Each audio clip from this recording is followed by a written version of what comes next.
It was a January evening of the sort Oxford does particularly well. The kind that persuades one the city has been designed not for the living, but for the echo of footsteps. The quadrangles lay under a film of frost, the air sharp enough to sting, and the lamps along Broad Street glowed like faintly embarrassed candles.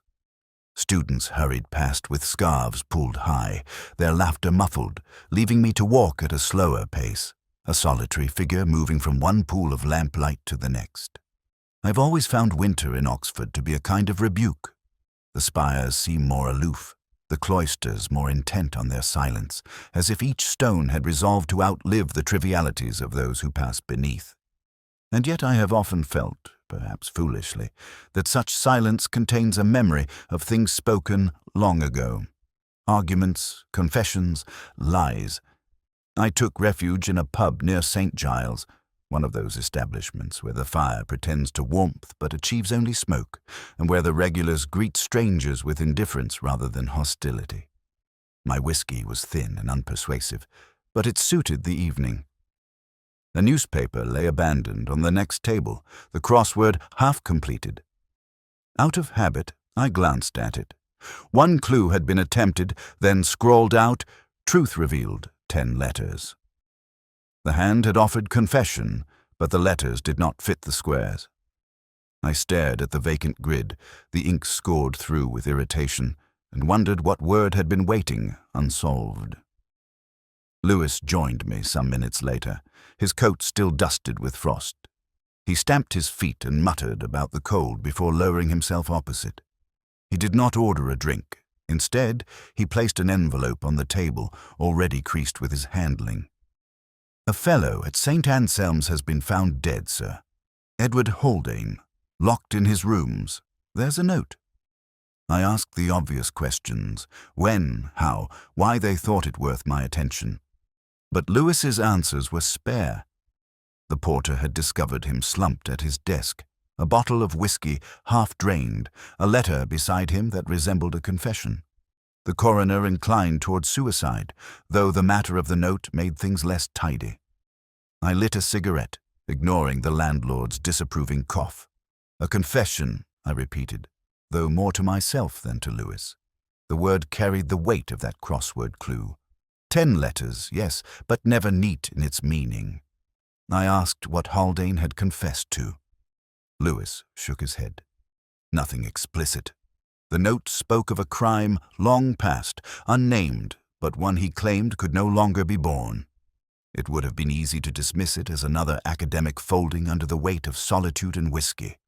Oxford provides such endings more often than it admits. And yet, something in Lewis's tone, or perhaps in the half-crossed crossword clue, pressed against my curiosity. I asked whether the note contained any quotation. "Yes," Lewis replied. "A line from Tennyson. At least, it was meant to be Tennyson." I felt a chill then, unrelated to the weather. Haldane had been a man of precision, a scholar who prided himself on never misquoting. If he had chosen the wrong word, it was either because his mind had finally failed him, or because the words were not his. We left the pub together. The frost had thickened, the cobbles slick, the air brittle. Lewis walked with brisk purpose, but I lingered behind, listening to the hush of the quadrangles as we passed. Somewhere, a bell struck the hour, each toll sounding heavier than the last. I thought again of the crossword clue, the words scrawled and rejected, the confession that did not fit. As we crossed into the shadow of St. Anselm's, I felt the city close around us. Oxford has a way of swallowing the truth, of holding it in vaults and archives, releasing it only in fragments. And I wondered, though I could not yet know, whether Edward Haldane's last words were less an admission than an invitation to read more carefully between the lines. The rooms of fellows are never quite their own.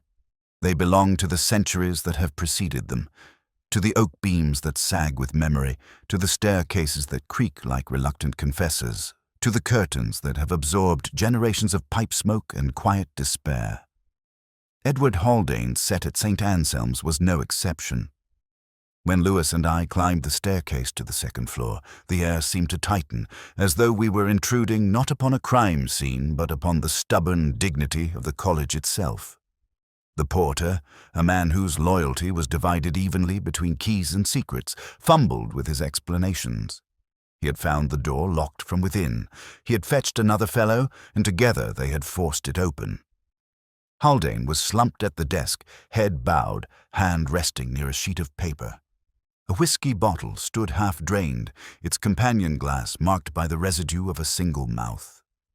All very neat, all very final. I looked first at the lock. Old tarnished brass, scarred by decades of use.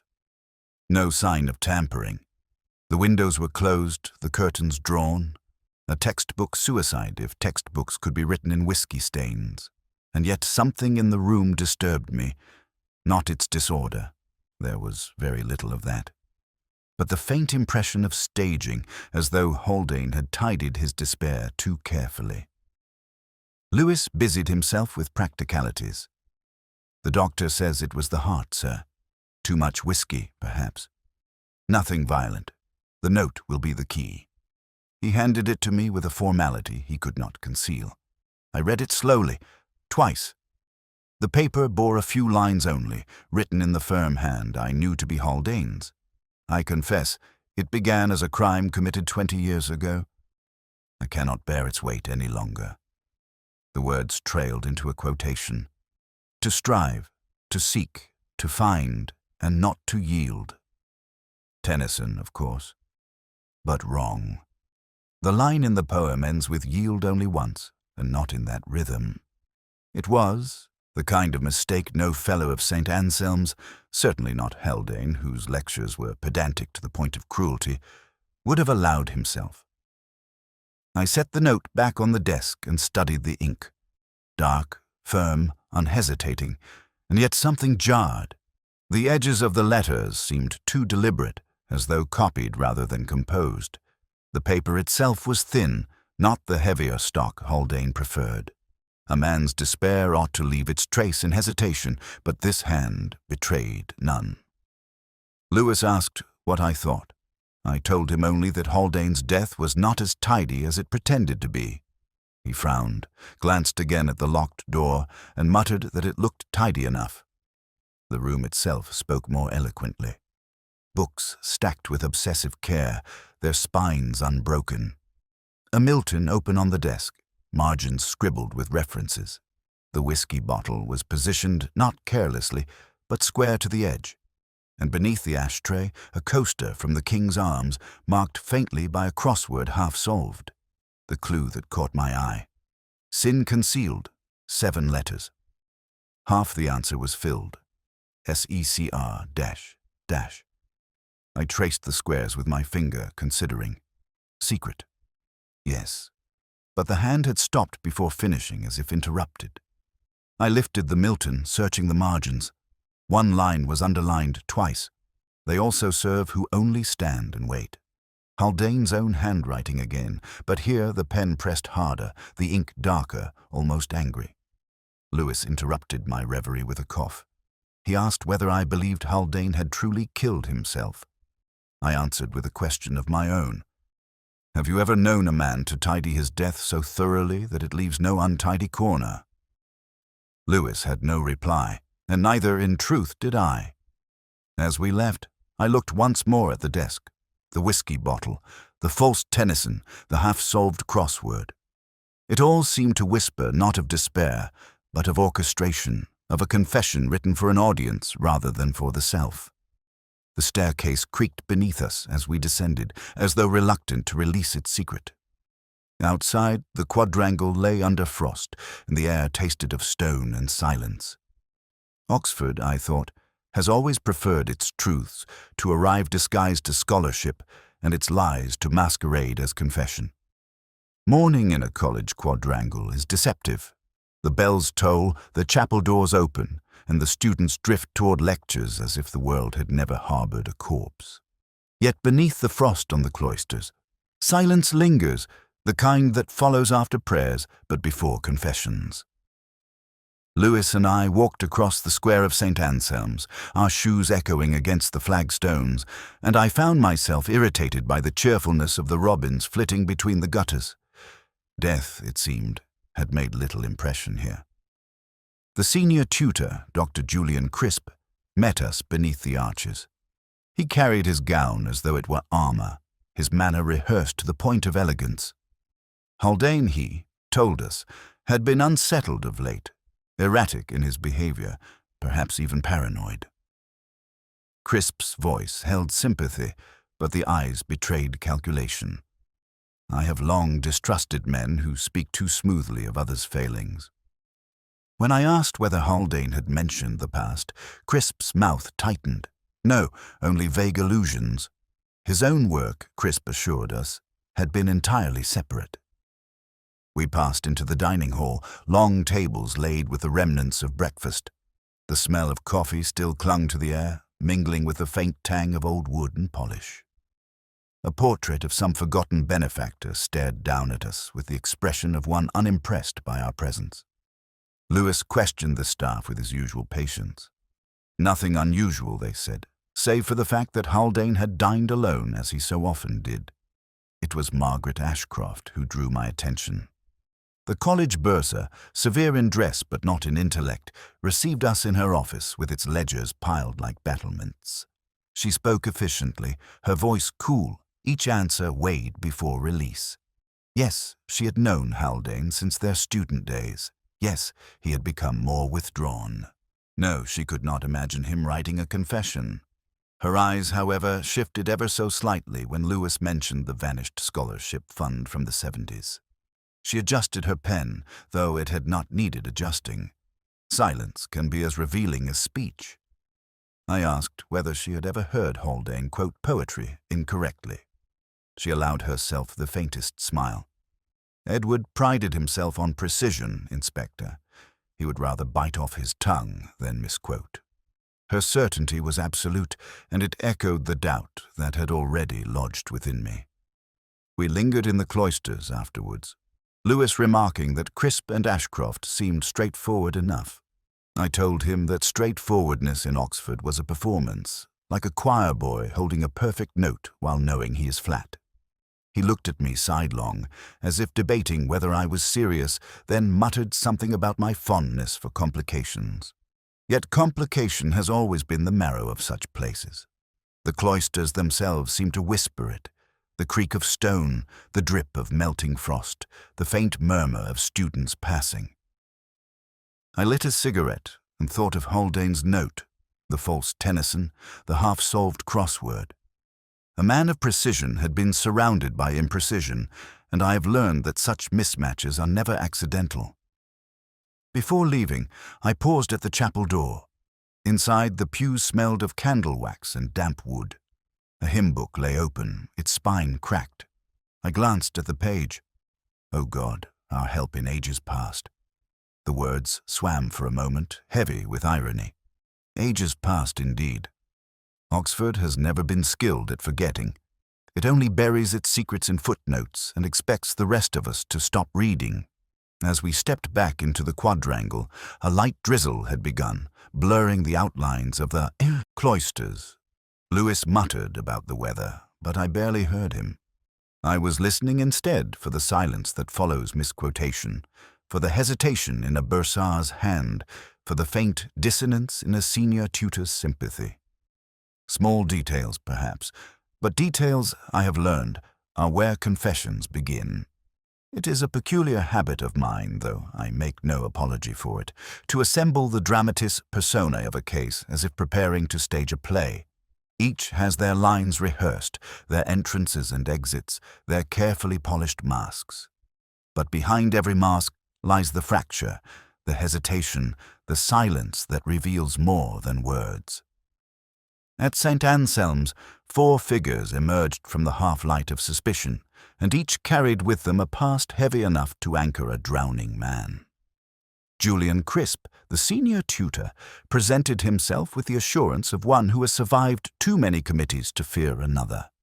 His voice was polished, his manner urbane, his gestures calculated for effect. Yet I could not help noticing how often he mentioned his own innocence before I had asked for it. He spoke of Haldane's decline as though reading a prepared obituary, his sympathy measured in teaspoons. I remembered, dimly some years earlier, that Crisp's own bid for promotion had been thwarted after Haldane questioned the quality of his research. Ambition wounded rarely heals without leaving scar tissue. Margaret Ashcroft, the bursar, was a more subtle figure. She wore austerity like a cloak, yet there was warmth beneath it, glimpsed in the careful cadence of her speech. Her loyalty to the college was unimpeachable, or so she said, but loyalty, I have found, can conceal betrayal as easily as it proclaims devotion. She had known Haldane longest since their student days, and there were whispers, no more than that, of a closeness once considered improper. When pressed about the vanished scholarship fund, she deflected with efficiency, her silence sharper than any denial.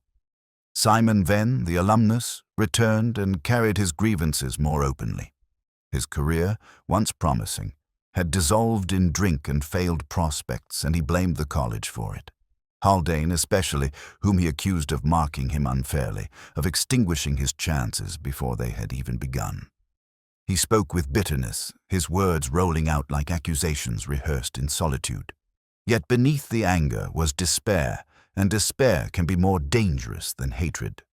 And then Sister Helena, a chaplain who moved between parishes and colleges with the gravity of someone accustomed to listening to sins too delicate for daylight. She had known Haldane in earlier years, before her vocation, and it was whispered that she had once been drawn into the orbit of the same financial scandal. Her voice was calm, her eyes downcast, but when I mentioned confession, she shifted in her seat, a small adjustment that betrayed unease. 4 figures, then, each intelligent, each capable of deception, each tethered in some way to Haldane's past. I sat later with Lewis in the porter's lodge, the smell of damp coats thick around us, and we rehearsed their qualities aloud. Lewis was inclined to believe in Venn's bitterness. Men ruined by drink, he said, often lash out.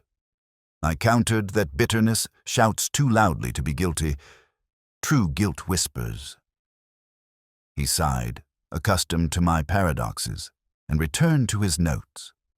What troubled me most was not the presence of motives, but their abundance.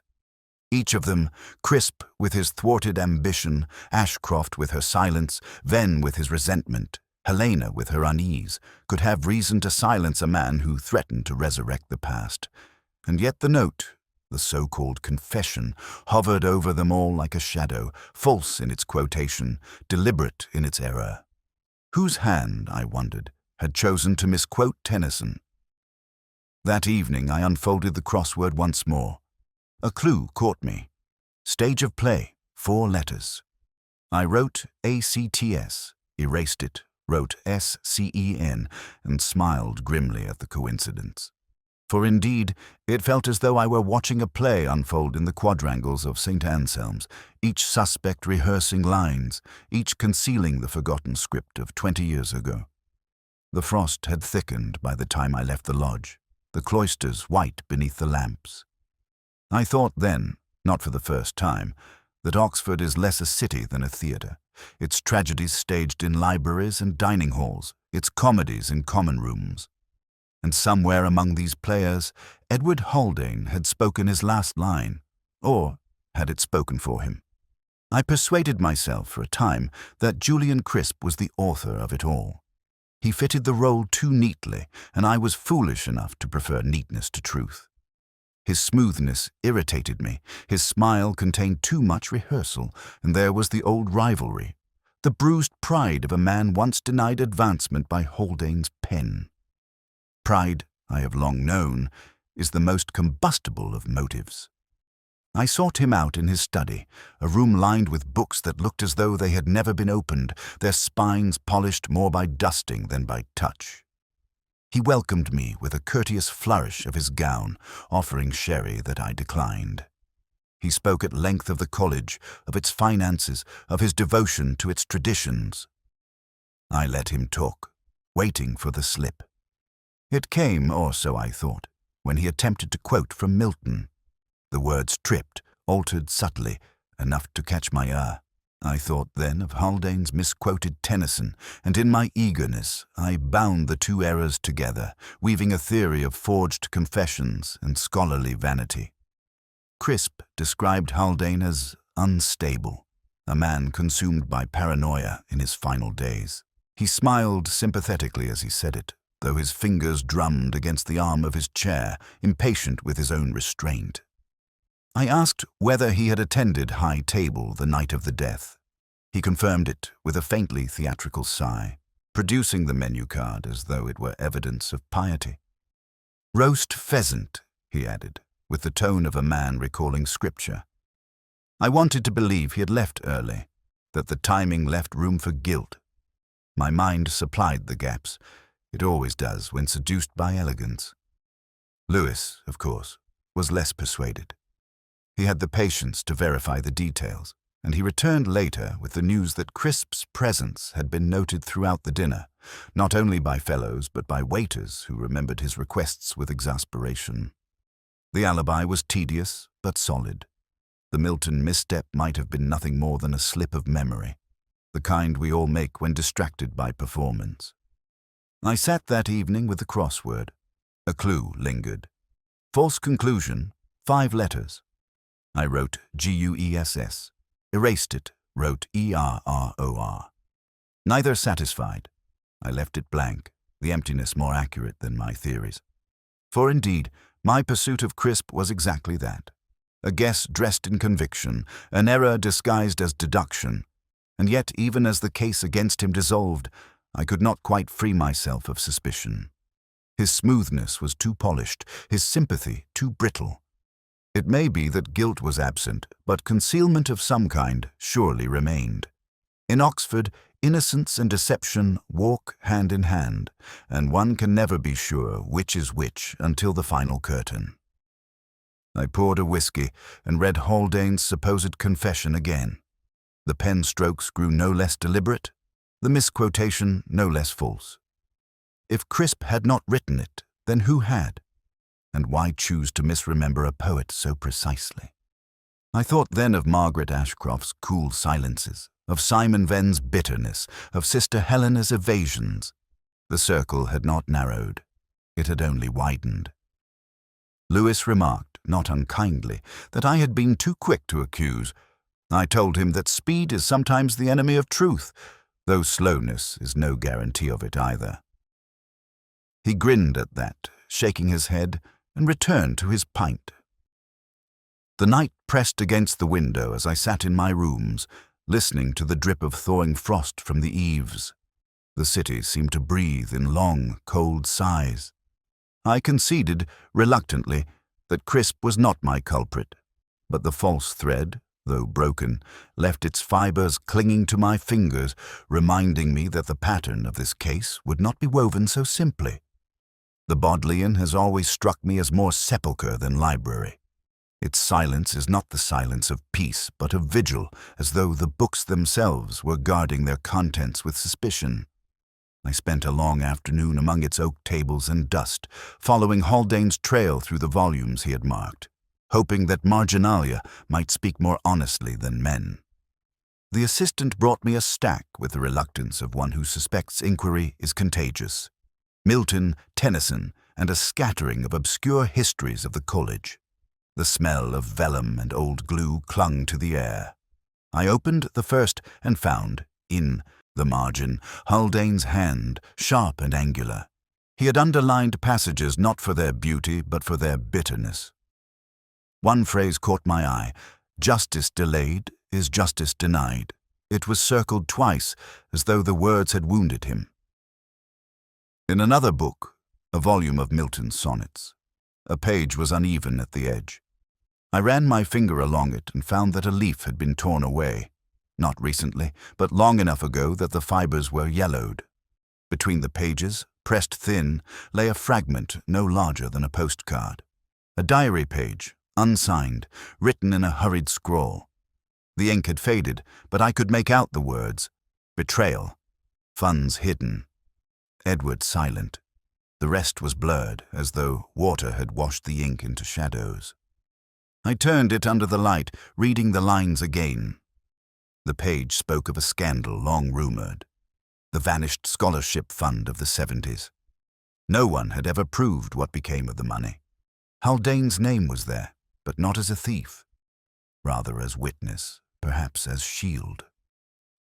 The page accused someone unnamed, and his silence seemed to have bought another's safety. Lewis arrived while I was still staring at the words. He leaned over my shoulder, frowning. Looks like gossip to me, sir. Old grudges. Every college has them. I told him that gossip is often truth in exile, waiting to be readmitted. He shrugged, unimpressed, and returned to his notes. We left the Bodleian and walked through Radcliffe Square. The rain had begun again, dripping from the gargoyles, soaking the tourists who huddled under umbrellas. I thought of Haldane here, walking these same stones, carrying the burden of knowledge he had never spoken. A man may survive loneliness, but not silence. Silence corrodes more than drink. Back in my rooms, I spread the diary fragment beside the false confession. One line blurred, one misquoted. Both betrayed alteration, as though truth resisted being captured cleanly. I lit a cigarette and let the smoke coil into the lamplight. The crossword lay half-completed at my elbow. A clue read, half-hidden record, 5 letters. I wrote minute, then erased it, settling on diary. The word sat there, smug in its adequacy. Later that night, I replayed my interview with Margaret Ashcroft in my mind. The bursar had spoken with precision, yet when the vanished fund was mentioned, she shifted her pen unnecessarily. Could it have been her hand behind the diary, behind the silence, or Crisp's, ever conscious of advancement, or Sister Helena, her eyes downcast whenever money was mentioned? Each possibility felt convincing in its own moment, and yet none convinced fully. I poured a measure of whiskey and stared out at the lamplit street. The windows of the colleges glowed faintly, each light a private cell of secrets. Oxford never destroys its past. It shelves it, bound in leather, waiting for the curious. Haldane had been curious, too curious perhaps, and now he was silent. But the silence was not his alone. The torn page, the underlined Milton, the false confession. They were not accidents. They were signals, scattered like crumbs, left either by Haldane himself or by one who sought to shape his memory. And I, foolish or stubborn, would follow them, even into shadows. Simon Venn entered the case like a discordant note struck in the middle of a hymn. He had once been a promising student of St. Anselm's, clever enough to dazzle, arrogant enough to offend. His career had collapsed into drink and bitterness, and he had returned to Oxford like an exile demanding recompense. To him, Haldane was not merely a fellow, but the architect of his ruin. Lewis and I found him in a lodging house near Jericho, a place that smelled of damp curtains and tobacco long extinguished. He greeted us with a smile that belonged more to defiance than to courtesy. "You're here about Edward," he said, as if he had been waiting. He poured himself whiskey before we asked a question, the glass trembling faintly in his hand. He spoke quickly, almost rehearsed. Haldane had destroyed him, a failed exam marked unjustly, a reference withheld. The vanished opportunities of a youth turned to dust. He described the fellow with venom, calling him a fraud, a coward, a man who lived off others' reputations. Lewis exchanged a glance with me, the kind that says here, at last, is motive enough. A witness complicated matters further. A boatman claimed to have seen Venn near the college staircase on the night of Haldane's death. The man was sure, or sure enough after 2 pints at the King's Arms. It was a detail too convenient, and therefore seductive.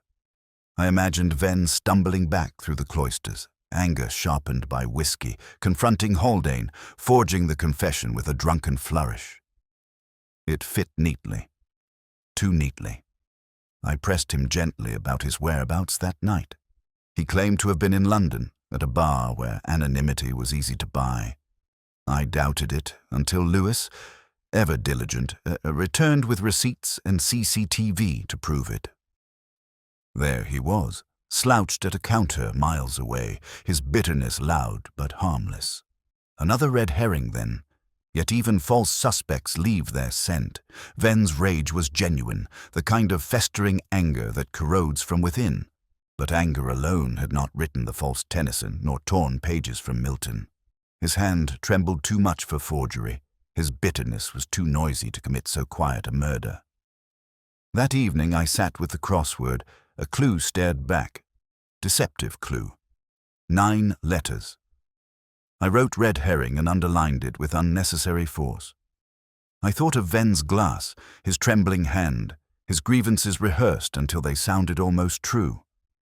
Truth, I reminded myself, rarely rehearses. It stumbles, it hesitates, it misquotes. Lewis was disappointed. He had believed in Ven's guilt with the earnestness of a man who prefers blunt motives to tangled ones. I told him that Ven was guilty of many things. Of wasting his talent, of surrendering to drink, of rehearsing bitterness until it became his only song, but not of arranging Haldane's death. Still, the false path served its purpose. It forced me to return to the evidence with clearer eyes. The misquotation in the confession, the torn diary page, the bursar's hesitation, Sister Helena's evasions, and somewhere behind them all, the echo of Haldane himself, a man too precise to misquote, too proud to confess falsely. Later that night, I walked alone through the cloisters of St. Anselm's. The frost had melted into drizzle, dripping from the arches. The stones glistened under the lamps. I paused at the staircase that led to Haldane's rooms, listening to the silence. It was not the silence of peace. It was the silence of waiting, as if the college itself withheld its confession. I lit a cigarette and let the smoke curl upward, thinking of Simon Ven. He had been convenient, almost convincing, and yet his very bitterness had absolved him. Another false solution, another neat symmetry undone. I ground the cigarette beneath my heel and turned away, knowing that the real pattern remained hidden, waiting to be read in the margins. Margaret Ashcroft received me in her office with the composure of one who has long practiced self-possession. The room was ordered, austere, ledgers aligned as though on parade, pens stacked with soldierly precision. Even the air smelt of restraint, dust polished into wood, paper grown brittle from years of accountancy. She gestured toward a chair without warmth, and I lowered myself into it, aware that I was stepping into the careful choreography of her life. We spoke first of practicalities. She confirmed that Haldane had been withdrawn, distracted, and increasingly solitary. He had taken his meals irregularly and had avoided committees. She said this with a faint impatience, as though dereliction of duty offended her more than death itself. I asked if she had read the confession note. She inclined her head, her expression unreadable. Sad, of course, she said, but also puzzling. Edward was not a man who confessed. There was something final in her tone, a quiet dismissal of the matter. Yet I pressed further. What of the scholarship fund? I asked, the one from the 70s that had never quite been accounted for? Her hand, resting on the desk, moved to adjust a pen that required no adjustment. The gesture was small, but I have learned to listen more to silence than to words. She replied that the records were incomplete, destroyed years ago, and that no one now living could reconstruct the accounts. Her voice was level, but her eyes betrayed the faintest flicker. Annoyance, perhaps, or fear. I let the subject rest and asked, almost idly, whether she recalled Haldane ever misquoting poetry. She laughed softly, though there was no mirth in it. Edward prided himself on accuracy, Inspector. He would rather remain silent than risk a wrong word. I said nothing, but my mind returned at once to the false Tennyson in the confession. If Haldane would rather have bitten off his tongue than misquote, then the words on that page were not his. She asked whether I had formed a view of his death. I replied evasively that certainty was rare in Oxford, and truth usually dressed itself in disguise. She studied me for a moment, her face calm, then returned her gaze to the ledgers, signaling that our conversation was concluded. Lewis and I walked out into the drizzle. He muttered that the bursar was a difficult woman, but hardly a suspect. I told him that difficulty and guilt are not synonymous, though they often keep close company. He rolled his eyes and pulled his coat tighter. His patience with my evasions stretched thin. That evening, back in my rooms, I unfolded the diary fragment once more. Betrayal. Funds hidden. Edward silent. The words seemed heavier after my meeting with Margaret Ashcroft. I imagined her in those earlier years. Younger, ambitious, close to Haldane. Was it possible he had shielded her? Had his silence been the price of her survival? The thought unsettled me, not because it implicated her, but because it suggested a kind of loyalty darker than any betrayal. The crossword waited, half finished. One clue. Unspoken admission, 6 letters. I wrote silence. The word fitted too well. I underlined it, staring at the letters until they blurred. I poured a glass of wine and let the room grow dim. Outside, the rain thickened, dripping steadily from the eaves. I thought of Margaret adjusting her pen, of her cool certainty that Edward never misquoted, of the faint shadow that crossed her eyes at the mention of the fund. Silence may be loyalty, or it may be fear. More often, it is both. As the clock struck 10, I closed the diary fragment and set the wine aside. The bursar's silence had spoken more than her words, and I could not rid myself of the conviction that somewhere within her ledgers, among the columns of figures, lay a confession waiting not in words but in absence. I returned to Haldane's rooms late one evening when the college had surrendered to silence. The corridors smelled faintly of damp stone and extinguished fires, the floorboards sighing as though in protest at my intrusion. Lewis had gone home hours before, leaving me to the solitude I both craved and feared.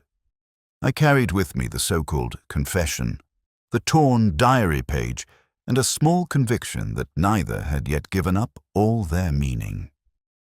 The desk where Haldane had been found remained much as before.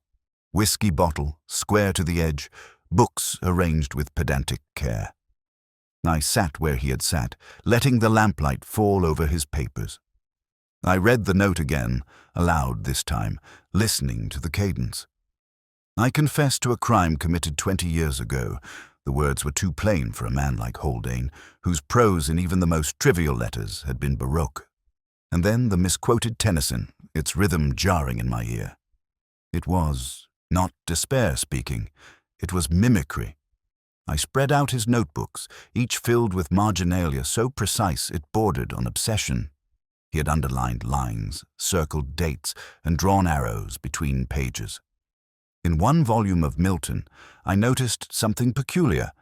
The first letter of each underlined line formed an acrostic. Accidental, perhaps, but when I traced them across several pages, they spelt a name. Margaret. I sat back, the weight of it pressing heavily. Haldane had hidden his confession not in the letter on his desk, but in the margins of a poet he revered. It was not theft he had confessed to, nor paranoia. It was love, unspoken, lifelong, and ruinous. His silence about the missing scholarship fund had not been cowardice. It had been protection.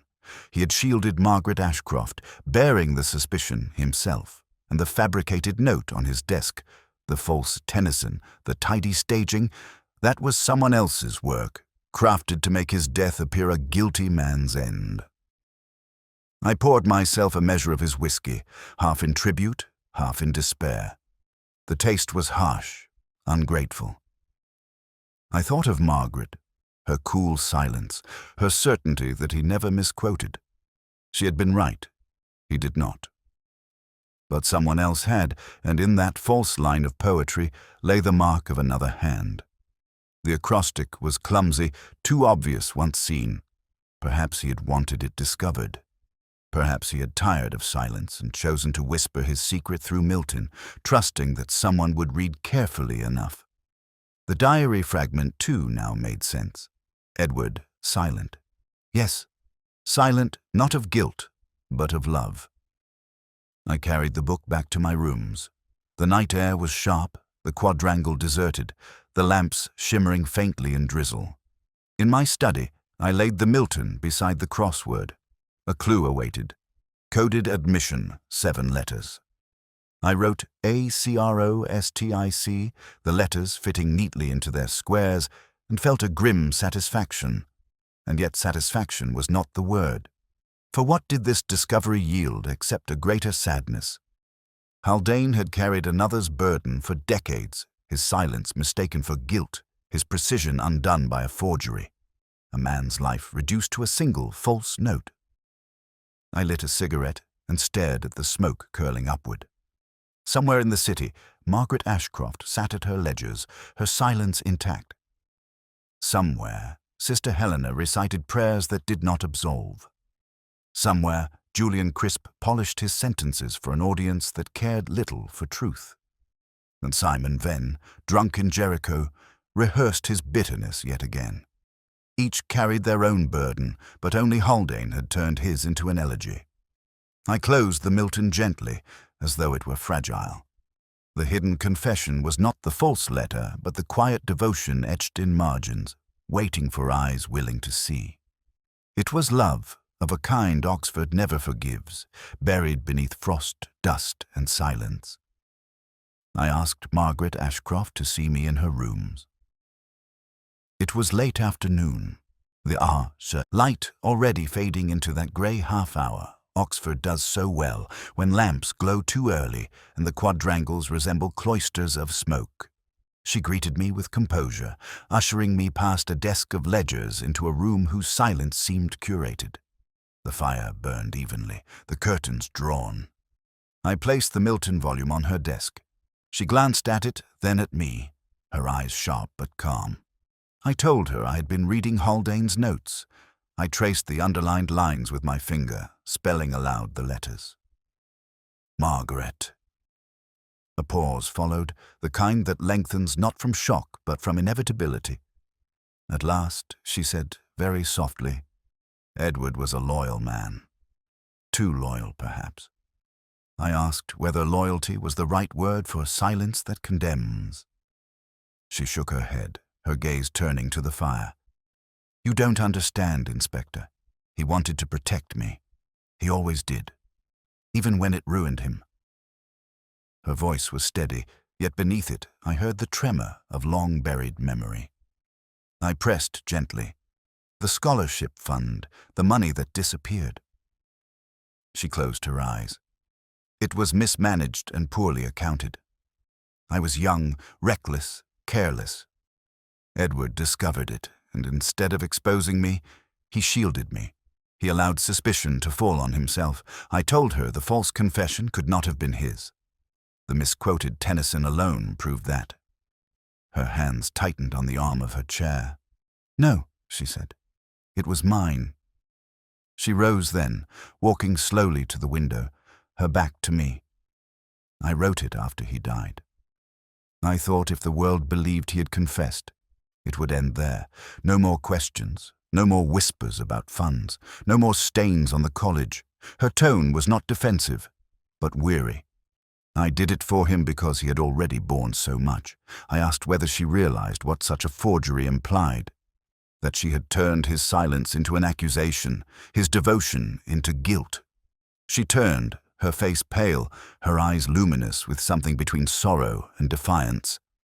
And what else could I do, Inspector? Admit the truth after all these years? Destroy the only life I ever built? Edward was gone. He could not contradict me. The fire hissed softly, and I thought of Haldane's acrostic, his quiet attempt to speak what he never dared aloud. He had confessed love, not theft. She, in her fear, had transmuted it into guilt. I asked if she had loved him. Her eyes did not leave mine. In my way, yes, but not enough to be ruined with him. Lewis, waiting discreetly outside, was summoned when I left. I told him only that the bursar had fabricated the note, not that she had admitted more than forgery. He looked grim, scribbling in his book. Charges could follow, though I doubted the college would allow them. Oxford has always been skilled at preserving its facades. That night I poured whiskey and stared again at the crossword. A clue waited. Burden carried 8 letters. I wrote silence. The word fitted, though uneasily. For Margaret's silence had not been merely a burden. It had been a shield, a disguise, a prison, and Edward Haldane had died beneath its weight. I thought then of her final words, spoken not as confession but as resignation. He could not contradict me. No, I thought, he could not.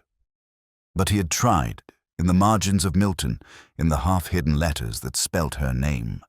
He had confessed without speaking, and she had spoken without confessing.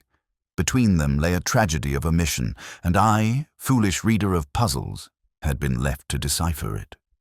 The rain began against the window, steady, unrelenting.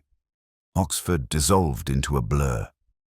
I drank slowly, the taste harsher than before, and accepted that truth had once again arrived not as triumph, but as ache. The college returned to its rhythm with unnerving speed. Students hurried across the quadrangle, lectures resumed, and the bells tolled with their accustomed indifference. Death, confession, forgery, all folded neatly into committee minutes and filed in cabinets where only dust had access. Oxford has always possessed that peculiar genius, to transform tragedy into routine with no more fuss than the turning of a page. Margaret Ashcroft remained at her post, her composure unbroken. There would be inquiries, of course, but discreet, internal. The college would not air its blemishes in public. Haldane's death was declared the consequence of ill health, his letter a troubled man's final rambling.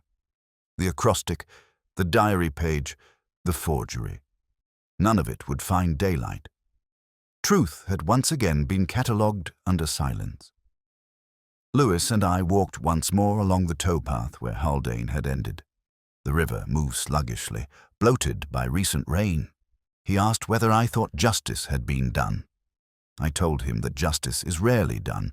More often, it is rehearsed until the lines sound convincing. He frowned, unused to such evasions, and changed the subject. That evening, back in my rooms, I spread the evidence before me for the last time. The false confession is still jarring in its misquotation. The torn diary fragment, ink blurred into ambiguity.